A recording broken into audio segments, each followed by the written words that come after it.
Hey everyone, this is Elenbaas from Nightlight Astrology, and today we are going to be continuing our series on parenting tips for the 12 signs of the zodiac by taking a look at 5 parenting tips for Virgos.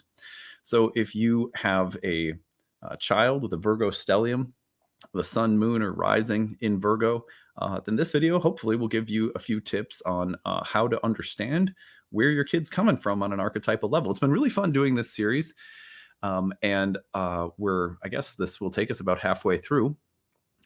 If you haven't had a chance to go back and look at the other videos, we've done everything up to Virgo now. I think last week was Leo. So today it's going to be 5 parenting tips for Virgo kids. I have my oldest daughter, Virginia, is a Virgo rising with Jupiter in Virgo in the first house.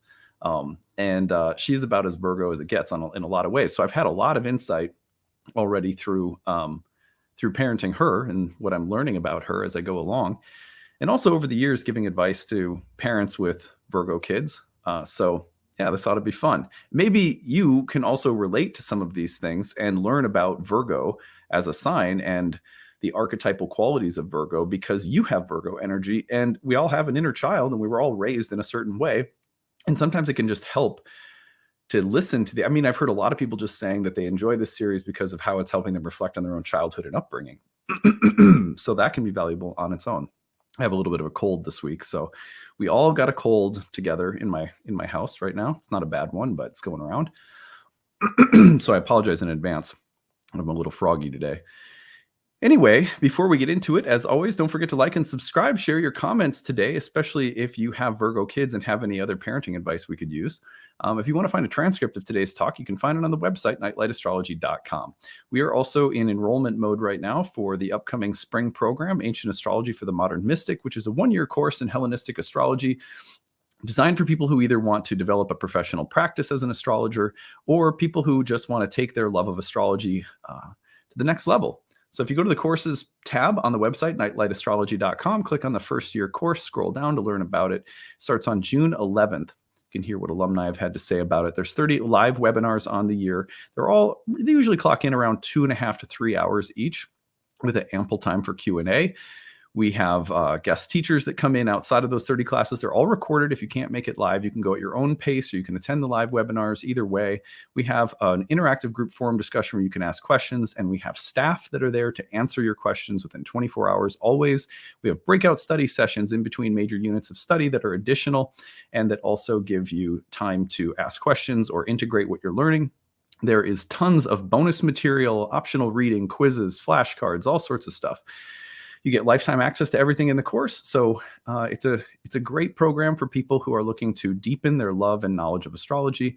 If you have any questions about it, feel free to email us, info@nightlightastrology.com. At the bottom of the page, you will see the different payment options. There's an early bird payment, saves you $500 off if you pay up front. There's a payment plan if you need it. And then the main thing I want to make sure people know is that we are asking people to apply early because we have limited spaces available for need-based tuition.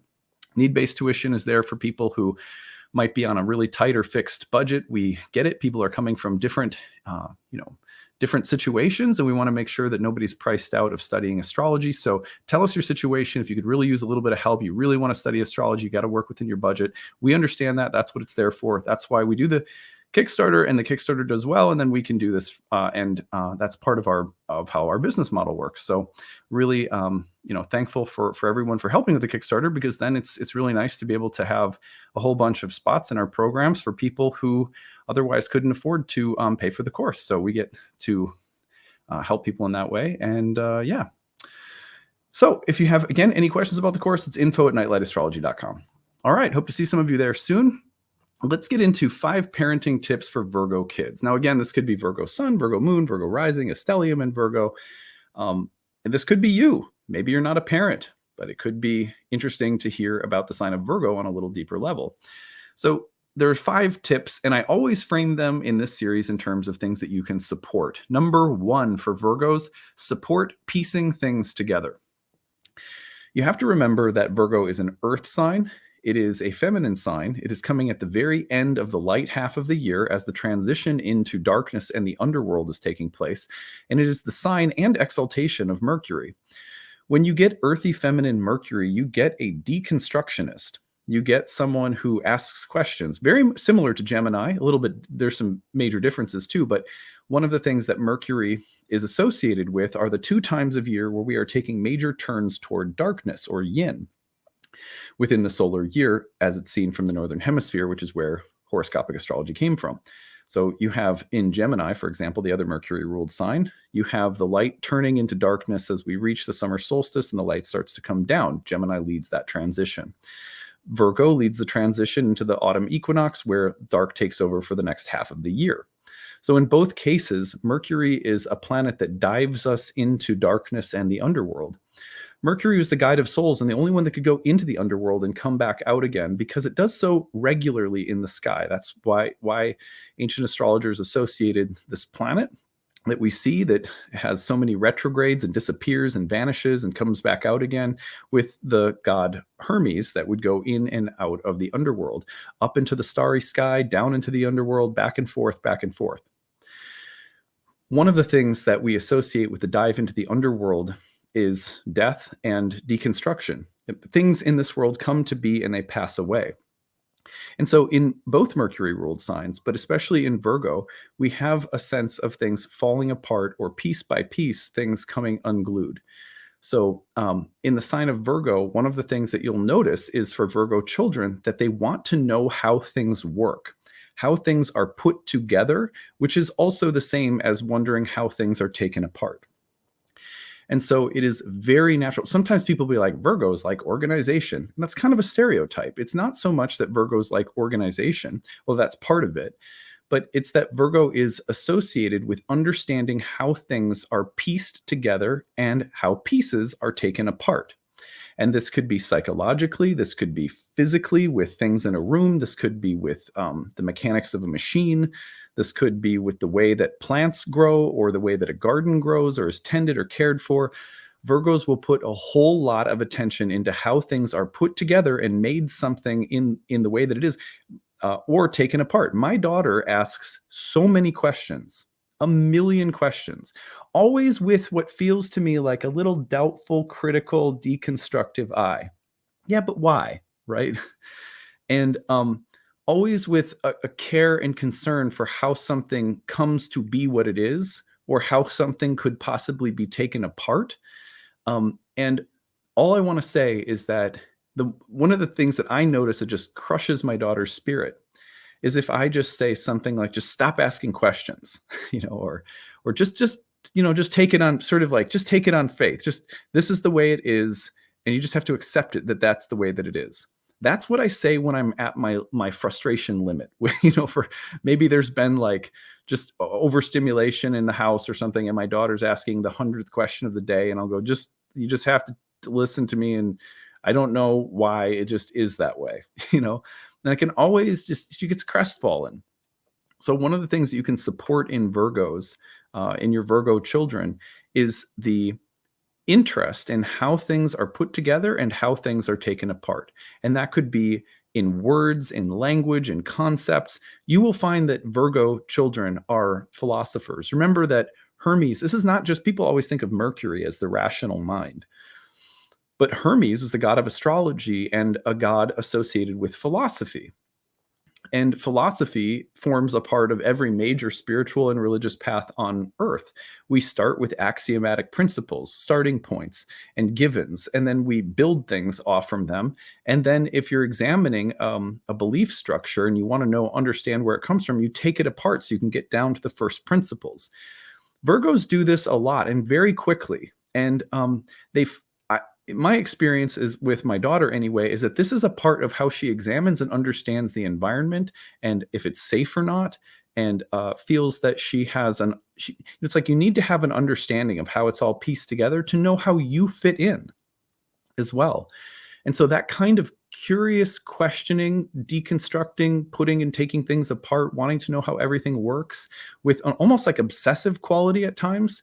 That obsessive quality is you can't make it go away by telling people just listen to what I say and don't ask questions, or by getting frustrated or annoyed or irritated with the obsessive fixation that can kind of seem to rise up around these kinds of details. The thing is if you take time carefully with them and gently, and you answer those kinds of questions in a flow, meaning you don't, you just try to take. I always just try to like work with my daughter's questions. Again, Virgo rising, Jupiter in the first in Virgo, as a matter of playful. There's a playful and fluid way of helping Virgo, like rather than getting stuck, like if there's like a stuck fixation, how can we help them address questions, the Virgo kids, and feel like there's meaningful understanding of how things work, without also breaking flow. Because one of the things that I've noticed that will happen sometimes for my daughters, that these kinds of questions and analysis will at times interrupt, like almost like just be an unhealthy distraction. And so I think and you can't get over that unhealthy distraction by just saying, well, just shut up and take what I'm saying on faith. That's not how Mercury works. All right, number 2, support healthy fixation. So this is interesting because it goes right into what we were just saying about fixation. There is a way in which Virgos will get, sometimes we think you'll use words like obsessed or words like perfectionism or something like that. But you don't get that, you don't make that go away. Like if there is a little bit of unhealthy fixation in a Virgo child, or there's a tendency toward being sort of perfectionistic, or like a perfectionist or whatever, you don't get that you don't fix that, right, by again skipping over the impulse itself. It's about, as far as I can tell with my daughter, it's about redirecting that impulse so that the fixation is healthy. So for example, my daughter will sometimes get really fixated on something she's drawing or painting and doing artwork with, and the detail isn't quite right, and she gets really, really upset about it and will sometimes like have to start all over. And what I've found is that, again, if you help for any sign, if you help the sign feel validated and you go into what the sign is rather than try to direct it completely away from what it is because what it is has tipped into its shadow, you're going to get a lot farther. So something that Virgos need to do is get stuck on things. And by getting stuck on things, you don't have to stay there too long, right? But by getting stuck on things, there's a way that there's like a code that's being cracked, a riddle that's being solved, an understanding that's being arrived at. And we have to patiently attend to the kinds of fixations that our Virgo kids develop and help them go into it with curiosity, but keep it fun and light rather than you're getting something right or you're getting something wrong. We're just trying to understand something. We're trying something new, or we're trying to work our way around a problem or solve a problem. But that's different than just saying, all right, don't get stuck on that. Don't get obsessed. Don't get fixated, right? And then because getting fixated is exactly part of the archetype. Getting fixated on why something is the way it is, how it should work, how it can work better or more effectively. These are things that Virgos need to develop in order to feel like we're healthy and whole. If you have Virgo energy, there needs to be a sense that you can solve problems. And that translates later in life for many Virgos into being able to feel useful and helpful for other people because you can do things that solve or fix problems. Virgo is a mender and very much a healer and a helper. But part of how Virgo helps is there's a very inventive quality to Mercury ruled signs. And when something isn't working right or isn't doing what it should or ought to or could do, there's a sense of needing to stay with it until you figure it out. And we need to be able to support that in Virgo kids and not just think that, oh God, I don't want them getting obsessed or being a perfectionist. It's like, well, okay, yeah, we don't want to go down that path perhaps, but you can't just cancel out the tendency to get fixed on something as on principle. Just don't get fixed on something. Like that's not the right advice either. Number 3 is to support unconditional love. Now, part of the way that Virgo operates is going to be, again, with respect to understanding things, deconstructing things, taking things apart and putting them together, being useful, being helpful, developing skills, solving problems. And along the way, it's very easy. In the same way that, for example, Cancer kids can build up the feeling that I get love by being loving, right? Like if I'm tender and sweet to other people, and then maybe as an adult I go into a caring profession, that by doing those things, that's how I get love. That can be a real problem for Cancers, for example. For Virgos, there's a similar thing that we have to be careful of, and that is that if I'm useful, if I'm helpful, if I am of service, if I'm not wasting my time, if I'm solving problems, if I have all of my ducks in a row, then I'm worthy of love, or then I'm okay, or then I'm peaceful. And so one of the things, you think of the polar opposite sign of Pisces with its relatively easier relationship with flow or fluidity. One of the things that can really help is to model for Virgo kids. Great that you're doing that. You are amazing and loved and beautiful and perfect just the way you are, no matter if you solve that problem or not, but let's solve it. There's a way in which we, for Virgo kids, it's so important to make sure that their kids that we're helping them build their self-esteem, in part through their talents, skills, abilities, critical thinking, ability to fix things and do things well and effectively and feel useful and so forth, and sort of smart, to have things organized and tidy. Those are all things that Virgos can build a sense of self-esteem from. But it's very important to back that up with, you are loved exactly as you are, and not because of what you fix, what you do, what you understand, how useful you are. All of those things are just bonuses. You, just the way you are perfect, like that. That's very, very important.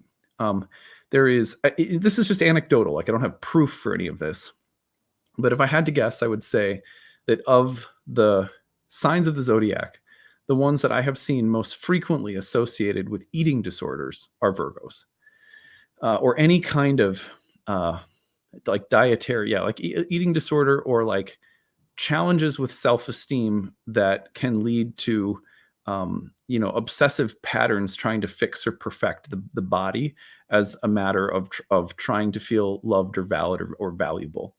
And so it's just so important to build up that base that you are wonderful exactly as you are.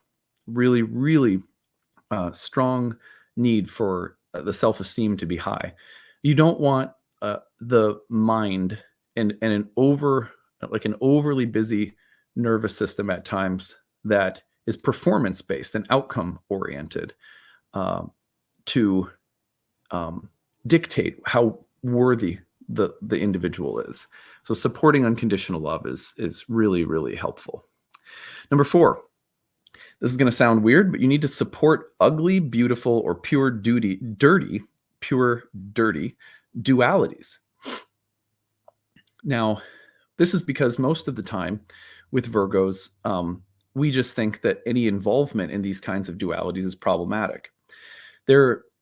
In literature, sometimes you'll hear in literary archetypes, you'll sometimes hear throughout world mythology and world literature that there is a virgin-whore dichotomy. And that's a strong word, so I apologize if that's offensive to your ears. But by that, we mean that there will always be like two women, like Mary Magdalene and Mother Mary presented. One is the virgin, one is the former prostitute. So you have this duality between the good woman and the impure woman. Similarly, you have sinner and saint. You have pure and dirty, ugly and beautiful, perfect and blemished. These kinds of things. Virgos are going to work these dualities throughout their entire life. You cannot prevent it from happening. But what you can do is help Virgos to become aware of the fact that these dualities are eternal, archetypal, and never going to be fully resolved. The tension can only be held more or less gracefully. They can't be done away with.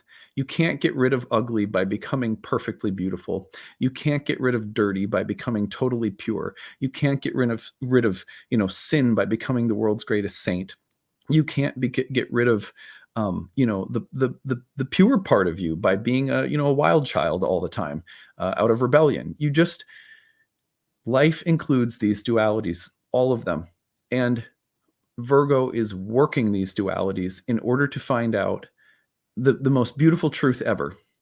Who you are is beautiful and good and amazing and divine, whether you're in a state of dirtiness or purity, whether you're in a temporary state of feeling beautiful or ugly, whether you're in a temporary state of feeling useful or ineffective. These dualities are so natural to Virgo, and we have to teach our Virgo kids that these dualities are part of what they're here to work with, and that who they are, again, going back to unconditional love, is beautiful no matter what season of life they're in, no matter which part of those opposites they're exploring or dealing with. There are going to be times for Virgos where you are the scandalous misfit, and then there's going to be a time where you are the pure one who has their ducks in a row, and hasn't let anybody down and whatever. So we need to help kids become aware of these dualities rather than being afraid of them ourselves because they're strong and intense. That's and that's because, remember, Virgo is the sign of the harvest maiden who's taking us into the underworld. This is a sign of initiation into the complexities of life, from relative innocence to, initiation into darkness. That's what Virgo in many ways is all about.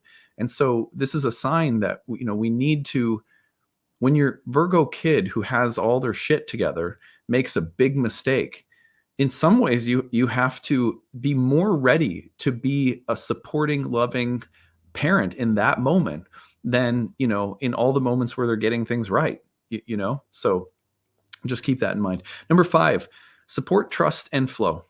Now, I said earlier, don't just tell Virgo kids to trust what you're saying and don't ask questions, but this is the other thing, is that the polar opposite of every sign usually has a little something to add, and Pisces has trust, faith, and flow as it's sort of like its gifts. So one of the things that we do with my daughter frequently is she goes to a little kid yoga class. We teach her breathing exercises. We teach her the value of silence. We teach her the value of when we can tell that she's getting overwhelmed by those dualities, trying to figure them all out, by a nervous system that may be getting in an unhealthy space of fixation. When her self-esteem is taking a hit because she's trying to, make everything perfect, we try to support unconditional love. You're great just the way you are. Trust and flow and see what happens. Stay curious, and trust that the answers to the problems will present themselves. And even if everything isn't perfect, like my daughter makes her own calendars for everything, absolutely everything. And when she can't go to mark something on the calendar, she gets really stressed out. So Virgo.